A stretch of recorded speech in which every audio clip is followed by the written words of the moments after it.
Hi friends, இன்றைக்கி கடலைக்கறி எப்படி பண்ணுறதுன்னு பார்க்கலாம். ஒரு பெரிய சைஸ் பல்லாரி, ஒரு ஸ்பூன் இஞ்சி பூண்டு பேஸ்ட்டு, ஒரு சின்ன தக்காளி, 3 பச்சை மிளகாய், கொஞ்சம் மல்லித்தழை, உப்பு போட்டு வேக வைத்த கொண்டக்கடலை, மசித்த கொண்டக்கடலை, தேங்காய் பெருஞ்சீரகம் போட்டு அரைச்சி வச்ச பேஸ்ட்டு, இது மட்டன் தூள் ஒரு ஸ்பூனு, இது வந்து கொஞ்சம் மஞ்சள் தூள். ஒரு பாத்திரம் வச்சு அதில் எண்ணெய் ஊற்றி சூடானதும் பட்டை, கிராம்பு, ஏலக்காய் போட்டு பொரிஞ்சதும் பல்லாரி போடணும். பல்லாரி, மிளகாய், கொஞ்சோண்டு கருவேப்பிலை போட்டு கொஞ்சம் நல்லா கலர் சேஞ்ச் ஆகிறதுக்கு வதக்கணும். வதங்கின உடனே இஞ்சி பூண்டு பேஸ்ட்டு போட்டு பச்சை வாசனை போகிற அளவுக்கு நல்லா வதக்கணும். அது வதக்கி முடித்ததோட தக்காளி போட்டு நல்லா மசியணும். அந்தளவுக்கு நல்லா பேஸ்ட்டாட்டு வதக்கணும்.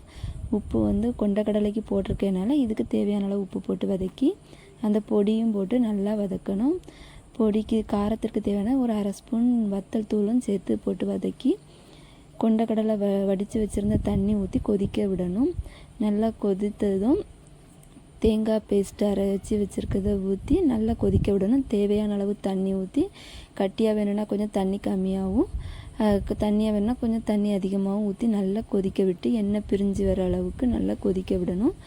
கொதித்ததும் அந்த அரைச்சி வச்சுருந்த கொண்டக்கடலையை போட்டுட்டு அதற்கு மேலே மல்லி இலையும் தூவி மூடி வச்சுட்டா போதும். கொண்டக்கடலை கறி ரெடி.